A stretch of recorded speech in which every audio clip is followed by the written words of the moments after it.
Bismillahirrahmanirrahim. Assalamualaikum warahmatullahi wabarakatuh. Bismillahirrahmanirrahim. Alhamdulillahirabbil alamin. Wassalatu wassalamu ala asrofil anbiya wal mursalin wa ala alihi wa sahbihi ajmain. Salatu wassalamu ala asrofil anbiya wal mursalin wa ala alihi ajmain. Amma ba'd. Yang terhormat yang saya banggakan Ketua Umum Pimpinan Pusat Muslimat Nahdlatul Ulama, Ketua Dewan Pembina, sekaligus Gubernur Jawa Timur, Ibu Dr. Anda Hajah Nyai Haji Khofifah Indar Parawansa MS. Yang terhormat dan kami tabimi Ketua Dewan Penasihat PMP Muslimat Nahdlatul Ulama, Ketua Hikmat Umat NU Pusat, Ibu Nyai Hajah Mahfudah Ali Ubaid binti Kiai Haji Wahab Hasbullah. Yang terhormat dan yang saya banggakan Profesor Dr. Hajah Zaitunah Subhan selaku narasumber. Yang terhormat Ketua Periodik PP Muslimat Nahdlatul Ulama Ibu Dr. Erna Zulia beserta para pimpinan Pusat Muslimat Nahdlatul Ulama. Yang terhormat Ibu Nyai Hajah Nur Hayati Said Akil Sirat MA. Yang terhormat para pangkat Muslimat Nahdlatul Ulama, YKM, YPM, Kopan, Yayasan Haji, dan juga Yayasan Hikmat Nahdlatul Ulama.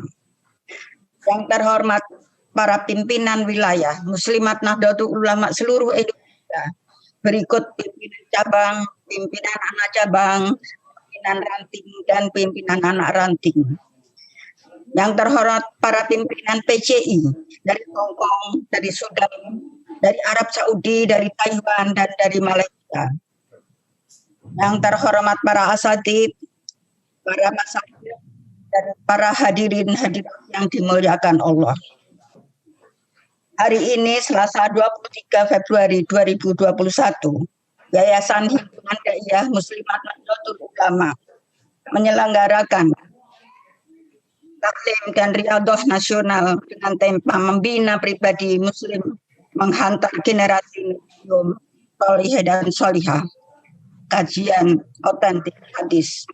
Alhamdulillah wa syukurillah berkat rahmat Allah Subhanahu wa taala kita mendapatkan hidayah sehat wal afiat sehingga kita mengikuti acara ini. Selawat dan salam Rasulullah sallallahu alaihi wasallam serta keluarga dan para sahabat-sahabatnya. Yang terhormat ibu-ibu yang bahagia, izinkanlah saya akan membacakan kurikulum Profesor Dr. Zaitunah Subhan.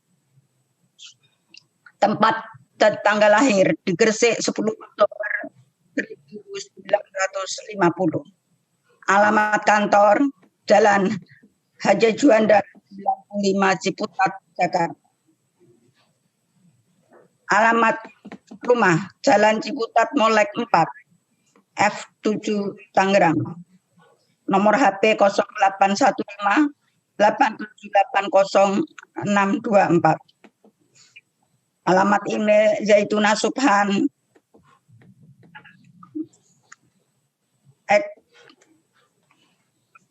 @uinjakarta.co.id. Pendidikan beliau Sarjana Muda Fakultas Usuluddin YIN Sunan Ampel Surabaya tahun 1970. Sarjana lengkap Usuluddin jurusan Perbandingan Agama YIN Surabaya 1974. Dirasat Ulia setingkat magister Kuliatul Banat jurusan Tafsir Hadis Universitas Al-Azhar Kairo tahun 1977. Pasca sarjana atau S3 program studi pemikiran Islam Universitas Islam Syarif Hidayatullah 1998. Mengikuti SPIPNAS atau Sekolah Pimpinan Nasional tingkat 1 angkatan pertama. Diklat PIM yaitu Pendidikan Pelatihan Kepemimpinan tingkat 1 angkatan 9 tahun 2001. Mengikuti pengembangan eksekutif nasional angkatan 3 2003. Mengikuti Lemhanas, yaitu Lembaga Ketahanan Nasional ke-12 2004. Diploma Wall Street Institute School of English 2014. Penelitian yang dilakukan banyak sekali di antaranya adalah pengaruh ketentuan Asmaul Husna terhadap tingkat kekerasan beroperasi Universitas Negeri Jakarta. Disiplin Profesor Gender Equality and Family Planning Development and Import Women in Islamic Perspective London 2015 dan di Tokyo 2016.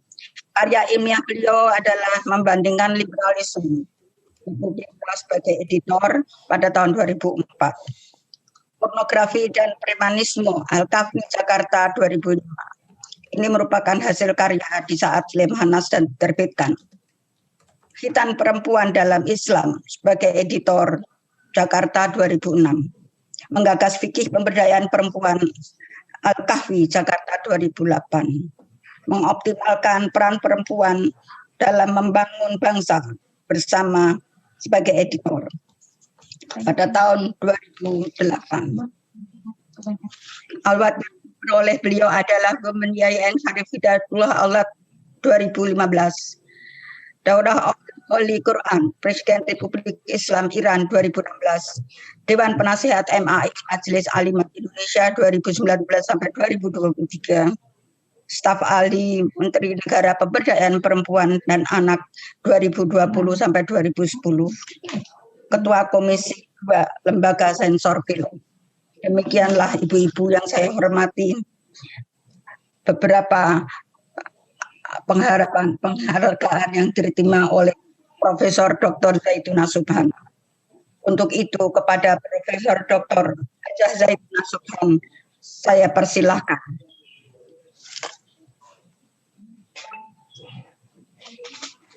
Bismillahirrahmanirrahim.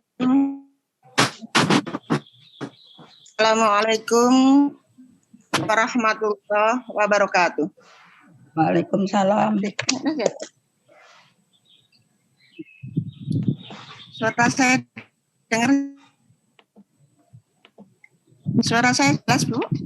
Jelas Bunda, jelas. Halo?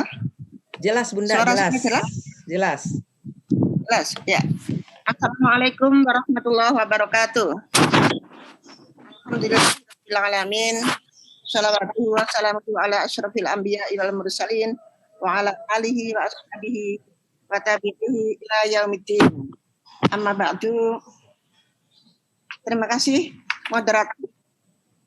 Yang terhormat Ibu Ketua Umum PP Muslimat Nahdlatul Ulama, Ibu Khafifah Indar Parawansa, sebagai Dewan Pembina juga, Ibu Ketua Hizab Muslimat Nahdlatul Ulama, Ibu Nyai Mahfud, Ibu Ketua Pendidik, segenap jajaran pengurus wilayah Muslimat cabang, anak cabang, ranting, dan segenap pengurus dan anggota PCI dari beberapa negara.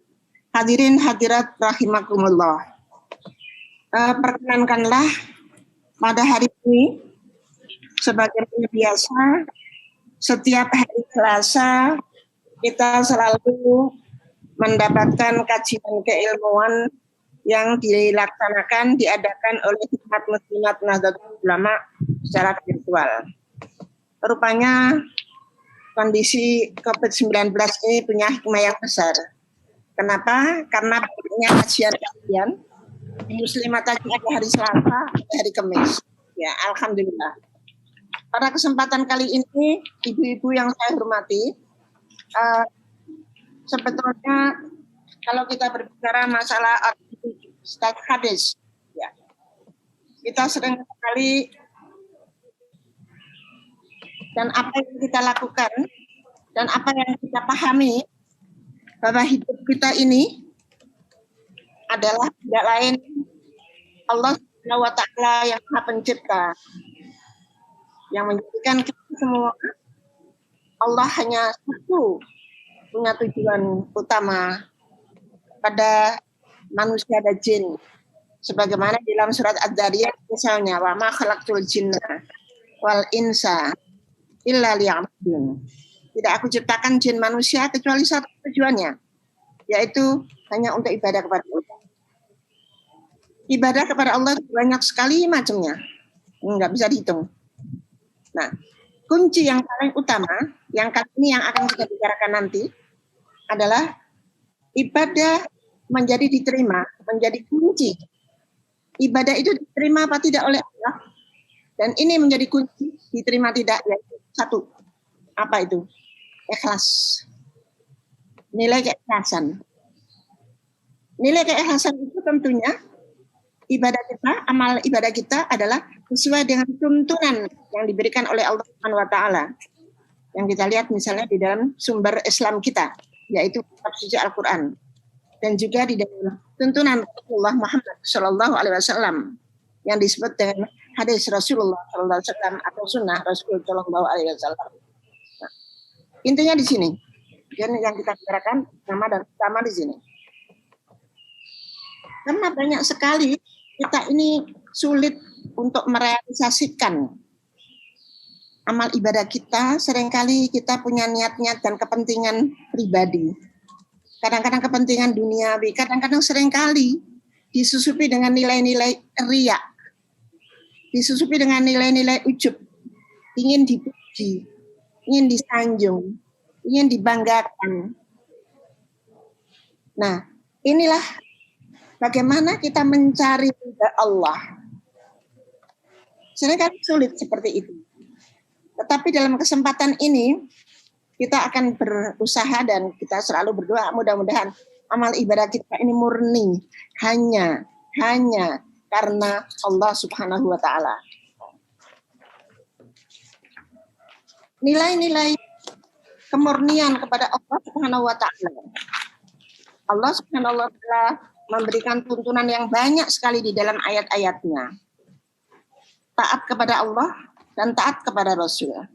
Mai ya ayyuhalladzina amanu ati Allah wa ati Rasul.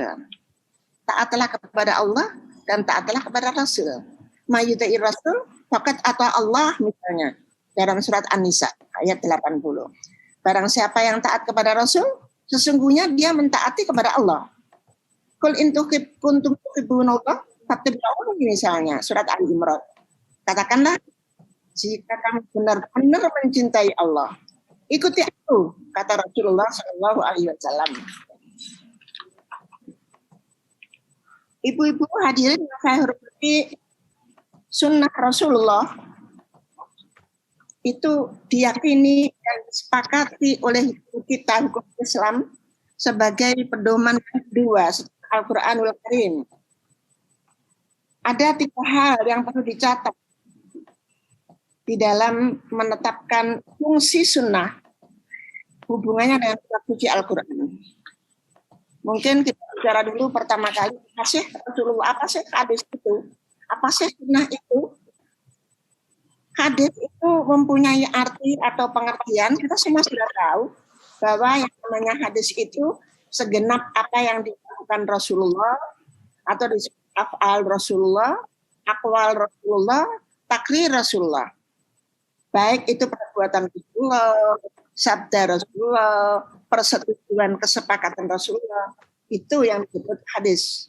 Nah, hadis sekali diidentikan dengan kata-kata sunnah, sunnatul Rasul, yaitu sesuatu yang dilakukan oleh Kanjeng Nabi Sallallahu Alaihi Wasallam secara terus-menerus, kontinu, dinukilkan kepada kita dari masa-masa, dari jalan mutawatir, Nabi melaksanakan beserta sahabatnya, kemudian dilanjutkan generasi sesudah tabi'in, kemudian tabi'in, kemudian dan seterusnya sampai kepada ulama dan sampai kepada masa kita sekarang ini.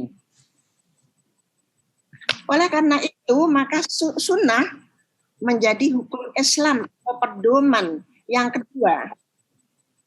Tentu saja di dalam membentuk pribadi muslim. Kalau yang pertama adalah kitab suci Al-Quran, yang kedua adalah kitab hadis-hadis Rasulullah Shallallahu Alaihi Wasallam.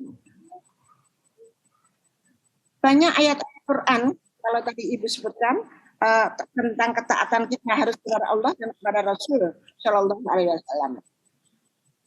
Dalam kaitan hadis ini, kita akan melihat bagaimana fungsi fungsi kita sebelum kita membacakan sebuah hadis nanti, bagaimana ketetapan fungsi sunnah kaitannya dengan kitab suci Al-Quran. Pertama misalnya hadis itu menjadi bayan tafsir, menjadi bayan takrir, kemudian juga disebut bayan litawdiyah. Ya, bayan tafsir artinya hadis itu sebetulnya memberikan penjelasan, memberikan keterangan terhadap ayat-ayat Quran yang masih bersifat umum, ayat Quran yang global, ayat Quran yang sifatnya masih musyarak. Ya, misalnya ayat Al-Quran menjelaskan tentang salat, aqimus shalah. Hanya itu firman Allah, dirikan salat. Tapi tidak dirinci bagaimana caranya salat, bagaimana pelaksanaan, bagaimana dan seterusnya. Maka disinilah fungsi Rasulullah SAW memberikan penjelasan dengan hadis beliau, dengan sabda beliau, sallu kama ra'aitumuni usolli, misalnya. Salat kamu seperti kalian melihat aku salat. Nah, para sahabat melihat bagaimana tata cara Rasulullah melaksanakan ibadah salat.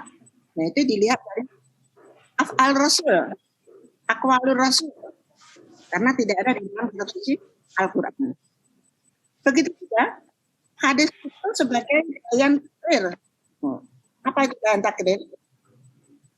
Yaitu memperkokoh atau memperkuat yang sudah dilakukan oleh Al-Quran. Misalnya, kewajiban tentuan puasa. Faman tidak minum syahr falyasum. Hadis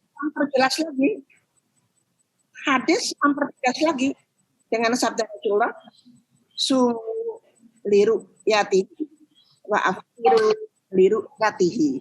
Nah, jelas. Puasa kalau kamu bulan, begitu juga selesailah kamu sholat menjadi hari raya kalau kamu sudah melihat bulan. Ini sabda Rasulullah SAW yang bentuknya bayan lit takrir. Ada lagi fungsi hadis itu menjadi bayan tauqiyah, memberikan keterangan tentang maksud dan tujuan ayat. Nah, misalnya walladzina yaknizuna al-dhahaba wal fiddata, misalnya orang-orang yang menyimpan emas dan perak dan seterusnya, tapi kemudian Rasulullah SAW menjelaskan dengan jelas bahwa mereka akan mendapat siksa apabila tidak melakukan ibadah zakat. Rasulullah SAW mengatakan bahwa Allah tidak mewajibkan zakat kecuali supaya baik, zakat supaya menjadi bersih, zakat punya nilai berkah dari hartamu yang sudah dizakati, misalnya seperti itu. Rasulullah SAW di dalam sabdanya. Untuk diketahui, mungkin sebelum kita bicara lagi tentang hadis, pada masa Rasulullah SAW, hadis itu tidak seperti pembukaan kitab suci Al-Quran. Kalau Al-Quran memang dari awal, tetapi hadis tidak. Kenapa? Ada beberapa hal yang menjadi alasan. Kemampuan baca tulis, misalnya, di kalangan sahabat masih terbatas saat itu.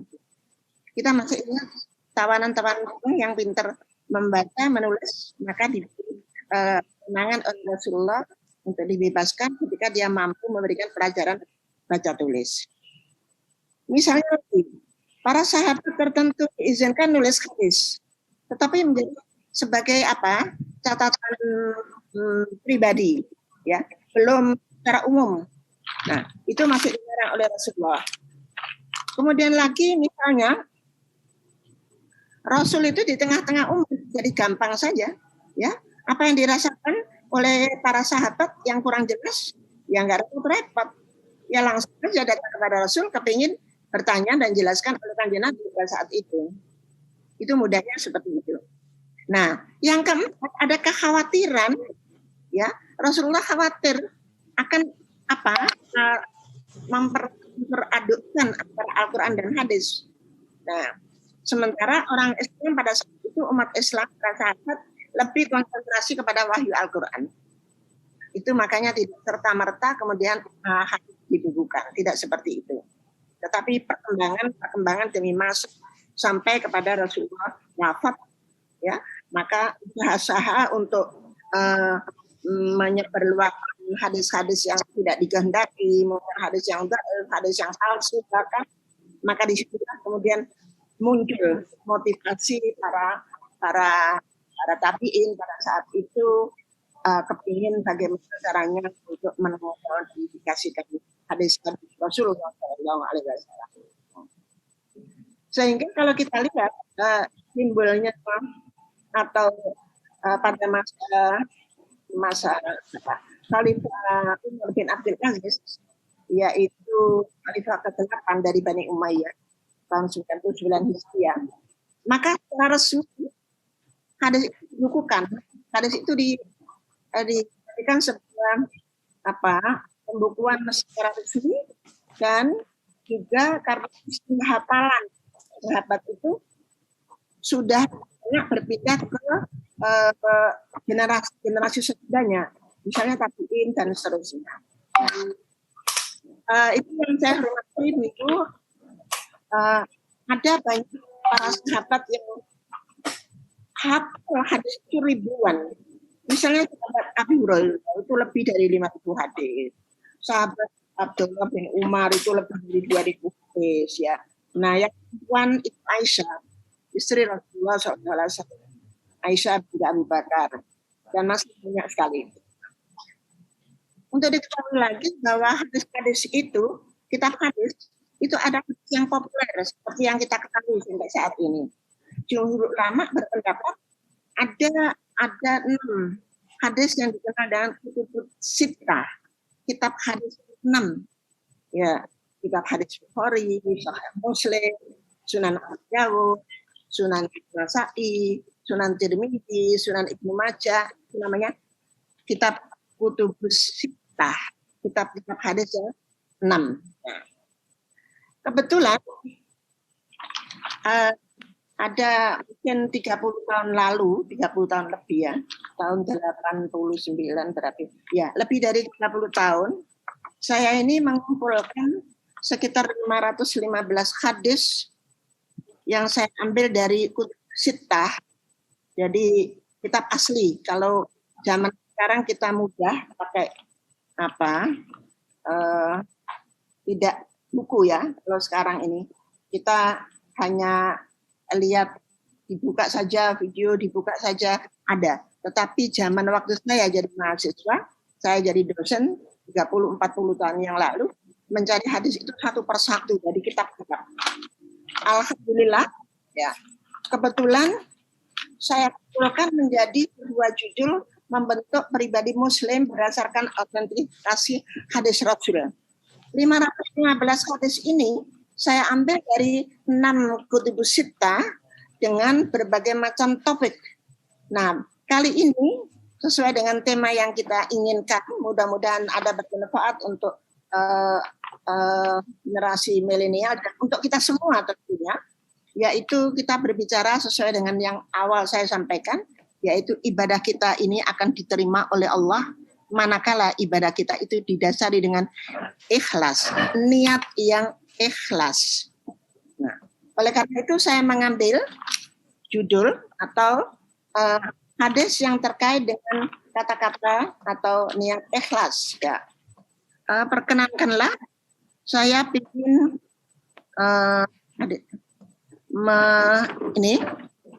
membuka, ya, membuka hadis, ya, di dalam ini. Bentar.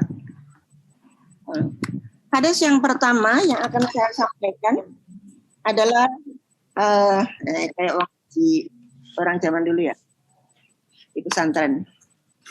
Ani bin Umar bin Khattab. Ibnu Umar tapi itu namanya Abdullah. Sahabat namanya Abdullah itu banyak banget. Nah, salah satu di antaranya adalah Abdullah bin Umar. Ini salah satu sahabat yang sudah hafal ribuan hadis juga. Kala beliau bersabda, beliau berkata, sami'tu Nabiya sallallahu alaihi wasallam yaqul. Saya mendengar kanjeng Nabi sallallahu alaihi wasallam bersabda, innamal a'mal niat. Wa innamal limri'an mana faman kanat hijratuhu ilallah wa rasulih fa hijratuhu ilallah wa rasulih wa man kanat hijratuhu lidunya yusibuha aw imra'atin yankihuha fa hijratuhu ila ma hajara ilaihi. Hadis ini rawahul Bukhari. Hadis riwayat Imam Bukhari. Rasulullah Shallallahu Alaihi Wasallam telah bersabda bahwa segala perbuatan itu tergantung apa kata niatnya. Setiap orang akan memperoleh pahala, awards, seterusnya sesuai dengan niatnya. Barang siapa yang hijrahnya karena mencari keridhaan Allah dan keridhaan Rasulnya, maka hijrahnya itu akan mendapat ridho. Artinya diterima oleh Allah dan Rasulnya. Dan barang siapa yang hijrahnya karena mencari dunia atau karena wanita yang ingin dinikahi, maka hijrahnya itu hanyalah akan mendapat niat hijrah itu. Nah, rupanya hadis ini ada asbab wurudnya. Ya, kalau kita lihat di dalam Bukhari ini, di dalam syarahnya, misalnya Ibnu Hajar Al-Asqalani, ya. Di sana dijelaskan, rupanya Abdullah bin Umar mendengar Rasul ini karena Rasulullah mendengar berita ketika peristiwa hijrah dari Makkah ke Madinah. Banyak yang sahabat yang antusias pingin ikut bareng-bareng derekno ikut bareng Rasulullah SAW, baik laki-laki maupun perempuan para sahabat ini. Saking banyaknya berbagai macam niat-niat mereka. Ada di antaranya mereka betul-betul karena Allah dan Rasul. Tapi bukan karena di Madinah itu mudah loh kita mencari rezeki, mencari hidup kita bisa kan lebih mudah karena di sana segalanya banyak dan terjamin. Tapi ada juga karena keinginannya itu ada cewek, pacarnya atau cowok. Karena hijrah, maka dia harus hijrah. Jadi ada dua macam niat orang ini, ada yang karena Allah dan Rasulnya, maka fahijratuhu ilallah wa rasul, kata Rasul. Tapi karena hijrahnya itu ada yang karena nilai-nilai harta yang diinginkan, atau keinginannya ada cewek atau cowok yang kepingin dinikahinya, ya dapat itu saja, kata Rasulullah. Nah, ini satu contoh niat. Innamal a'malu binniyat. Sesungguhnya segala sesuatu itu apa kata niat. Nah, agar ibadah itu diterima oleh Allah, agar Allah itu menerima hamba yang benar-benar memurnikan keikhlasan dalam amalnya sesuai dengan tuntunan Rasul, sesuai dengan tuntunan Rasulullah Shallallahu Alaihi Wasallam, maka amalan itu seperti Allah syariatkan melalui Rasulnya, tentu saja melalui sabda-sabda Rasulullah Shallallahu Alaihi Wasallam. Allah tidak menerima satu amalan kecuali dengan ikhlas. Allah tidak akan menerima amalan kecuali dengan mengharap wajhullah, keridhaan Allah. Nah, kita contoh saja salat kita. Kita salat setiap hari, kita tidak lepas dari Al-Fatihah. Iyyaka na'budu wa iyyaka nasta'in. Hanya Engkau ya Allah kami sembah, dan hanya kepada Engkau ya Allah kami mohon pertolongan. Nah, disinilah kita mengucapkan sesungguhnya salatku, ibadahku, hidupku, inna salati wa nusuki wa mahyaya wa mamati lillahi rabbil alamin. Salatku, ibadahku, hidupku, matiku, semuanya hanya untuk Allah.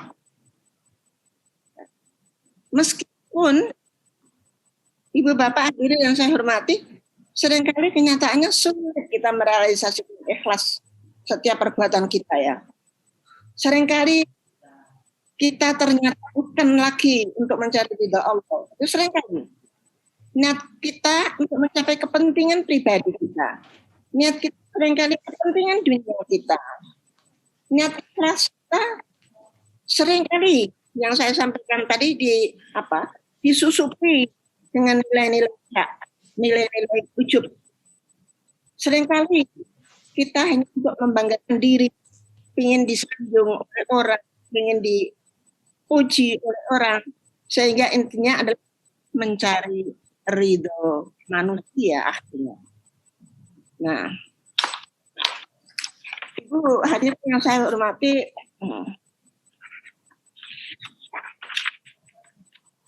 jadi di dalam ajaran Islam diterima tidaknya amal ibadah itu tergantung pada niatnya. Kalau niatnya salah, tidak mengharap ridha Allah, ya gimana artinya? Allah tidak menerima, sayang sekali. Oleh karena itu betapa niat hadis ini, niat hadis dengan ikhlas, beramal, melakukan nilai-nilai amal ibadah, tidak sia-sia, tetapi hanya karena mengharap ridho dari Allah Subhanahu wa taala. Imam Al-Ghazali pernah berkata, setiap orang itu akan hancur binasa kecuali orang yang punya ilmu, yaitu para ulama. Orang yang punya ilmu itu juga akan hancur binasa kecuali yang mengamalkan ilmunya. Orang yang mengamalkan ilmunya pun akan hancur juga kecuali yang ikhlas dalam amal ibadah. Nah, keikhlasan inilah berada pada garis yang paling mulia. Keikhlasan inilah menjadi garis yang paling utama.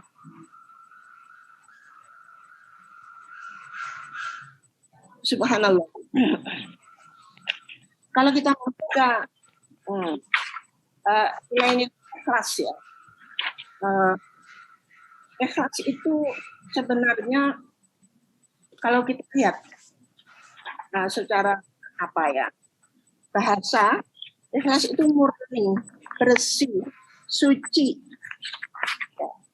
tidak ada embel-embelnya, hanya mencari keridhaan dari Allah Subhanahu wa taala. Pada tataran praktek ya, biasanya ikhlas itu ditunjukkan kepada ada 3 hal. Yang pertama, ikhlas itu dalam berakidah, yaitu tentu saja alhamdulillahirabbil alamin kita semua la ilaha illallah. Tidak akan berbuat syirik kepada Allah, la ilaha illallah, la ma'budu bihaqqin illallah. Ikhlas pada tataran praktek selanjutnya adalah ikhlas pada tataran beramal. Jadi menjaga, memelihara nilai-nilai kualitas amaliyah kita. Kemudian ikhlas dalam bertindak, sehingga bisa terimplementasi, bisa terrefleksi di dalam akhlak mulia kita. Nah, disinilah nilai akidah, nilai amal, nilai amalah itu hanya karena Allah. Tidak mudah kena bujuk rayu oleh setan, iblis, karena beradakan kita pada makom yang mukhlisin. Seringkali ya kita misalnya ngaji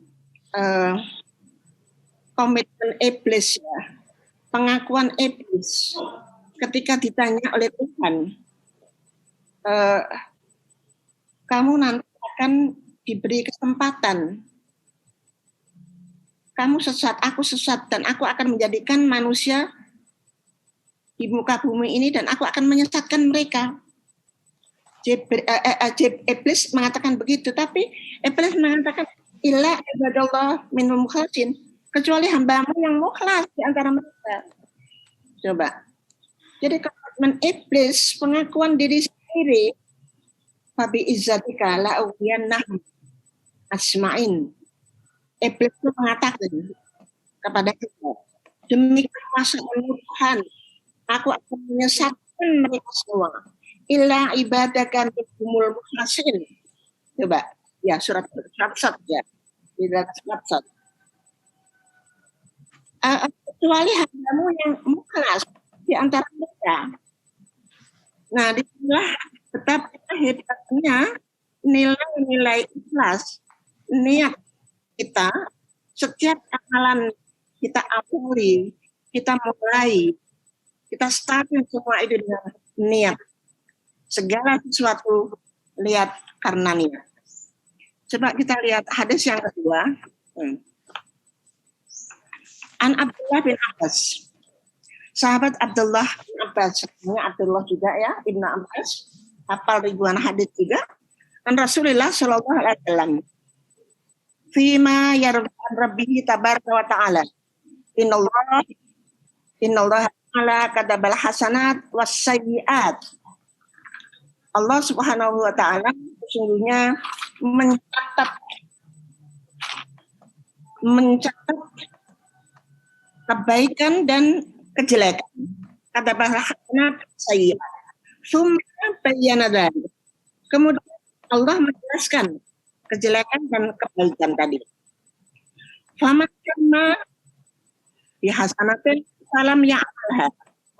Kata bahwa indahu hasanatun kamilatan. Coba indahnya.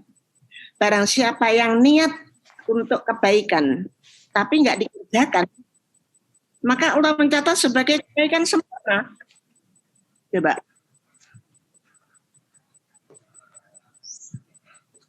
Wa in biha, tapi kalau baik dikerjakan, fa'amilaha, kata Allahu innahu hasanatun. Dicatat oleh Allah, niat baik dikerjakan, mendapat 10 kebaikan. Ila sabuni atidafin, sampai 700 kali lipat. Ila afin kafiro, bahkan berlipat-lipat saking banyaknya. Indahnya. Satu kebaikan, niat. Tidak dikerjakan, masih dapat 1 kebaikan. Niat baik, kemudian dikerjakan, paling sedikit mendapat 10 sampai 700. Sampai saking banyaknya pahala yang diberikan Allah. Tetapi Allah SWT wa in hamma bisayyi'atin. Jika niat itu niat jelek, tapi falam malha, enggak dikerjakan. Kata Allah indahu hasanah kamil. Dicatat oleh Allah menjadi 1 kebaikan sempurna, 1 kebaikan. Niat jelek enggak jadi dilakoni. Dicatat oleh Allah menjadi 1 kebaikan sempurna.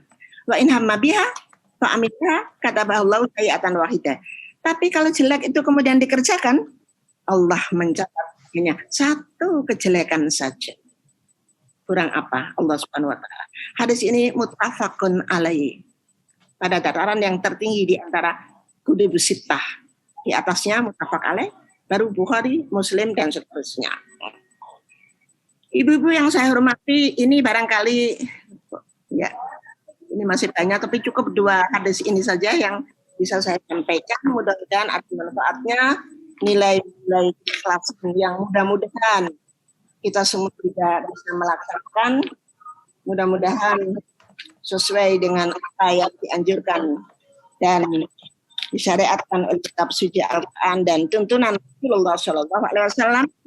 Mudah-mudahan semua amalan yang kita kerjakan, jadi sudah diawali sejak mulai kita sudah memahami bagaimana caranya kita mendapatkan nilai-nilai ikhlas hanya karena Allah dan diterima oleh Allah Subhanahu wa taala semua amalan akibat kita. Saya rasa demikian, mudah-mudahan ada manfaatnya. Ibu-ibu yang saya hormati dan mungkin ada juga pertanyaan juga, monggo silakan. Saya akhiri akhir kalam. Wallahul muwaffiq ila aqwamit thoriq. Assalamualaikum warahmatullahi wabarakatuh. Waalaikumsalam warahmatullahi wabarakatuh. Ibu-ibu para hadirin yang saya hormati, dipersilahkan kepada hadirin, barangkali ada pertanyaan bisa langsung sampaikan kepada Prof. Zaituna Subhan.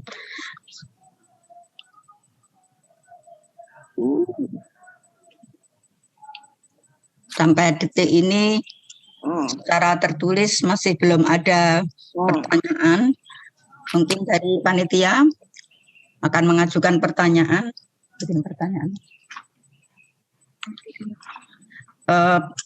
Bagaimana persiapan kaum milenial menurut Prof.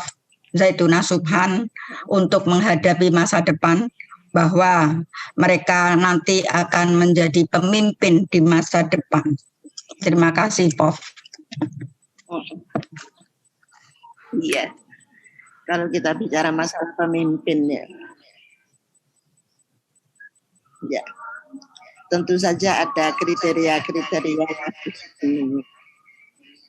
Terutama ketika pemimpin yang kita harapkan ingin kita menjadi generasi Qurrata A'yun ya. Nah, Qurrata A'yun inilah yang menjadi harapan kita semua. Yang selalu kita ungkapkan hablana min azwajin wa dzurriyyatina qurrata a'yun waj'alna imama.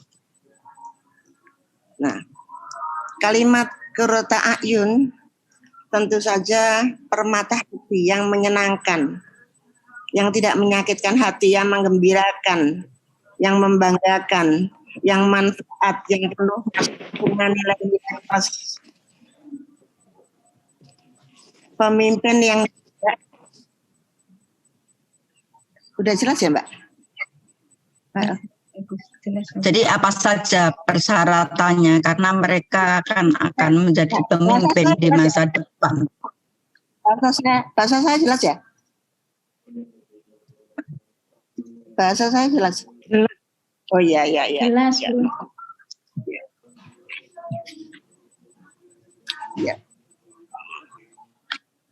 Ya, tentu saja diawali dengan niat. Kalau kita bicara hadis yang kita bicarakan ini adalah niat. Pertama dan utama adalah diawali, didasari. Basic yang pertama dan utama adalah niat.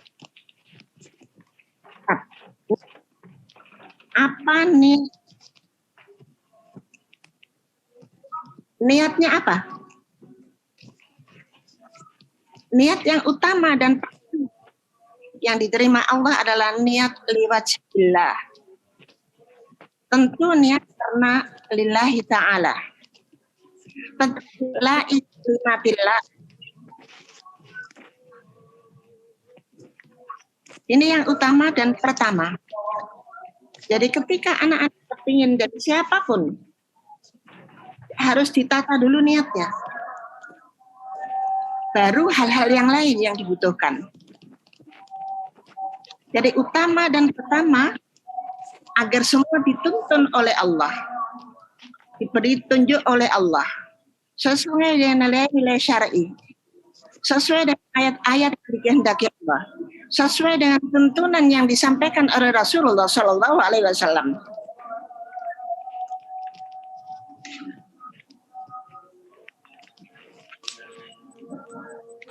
Itu nilai kepemimpinan.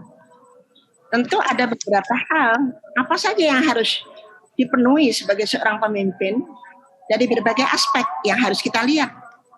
Cuman karena Ibu menjelaskan tentang nilai niat, maka yang ditata dan yang dibenahi dulu adalah niat yang paling utama, yang nomor satu.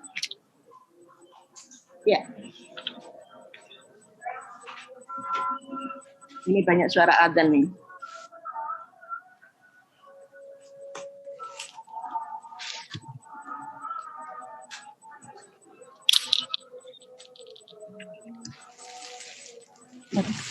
Namanya pemimpin di masa sekarang.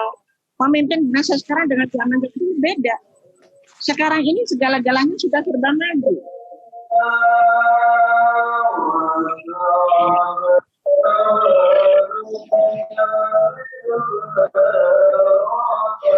Suara adzan nih.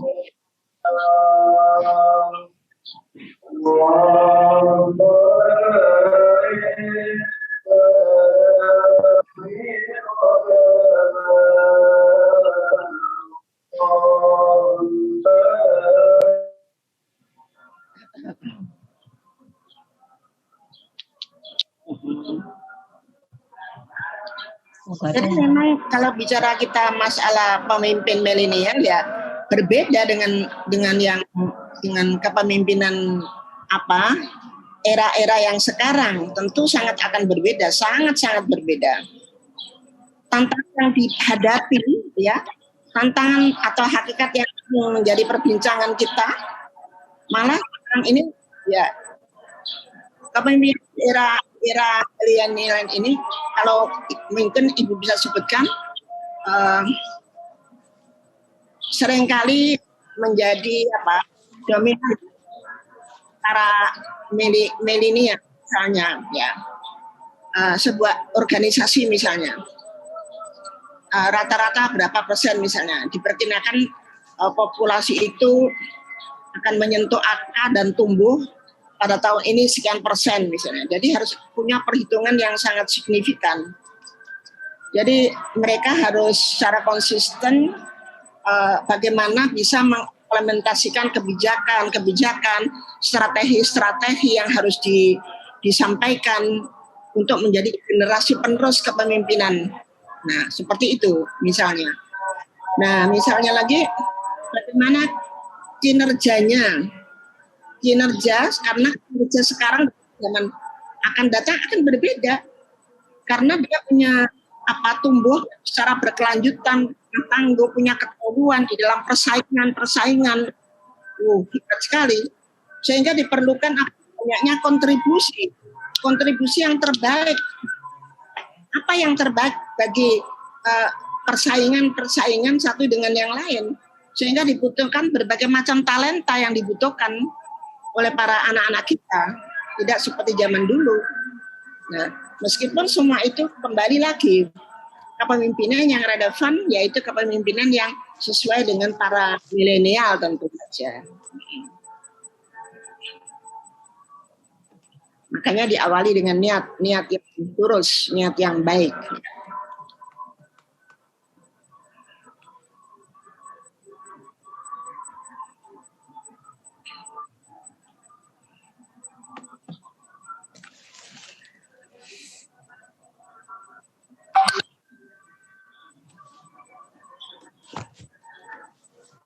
Ada suara, Bu?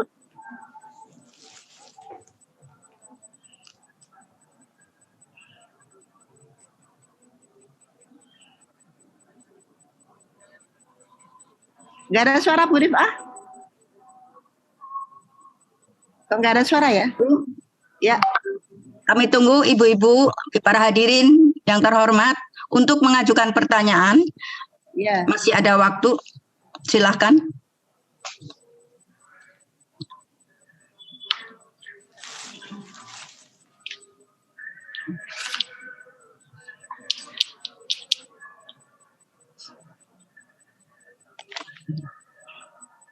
Udah ya, cukup. Ya. Bagaimana ibu-ibu, ada pertanyaan atau sudah cukup? Ya, cukup waktu, Bu. Ya. Baiklah, Prof, ibu-ibu yang saya hormati, jika dikira cukup, maka waktu saya kembalikan kepada MC. Terima kasih banyak atas apa yang disampaikan oleh Profesor Dr. Zaitunah Subhan. Allahul muwafiq ila aqwamit thoriq. Assalamualaikum warahmatullahi wabarakatuh.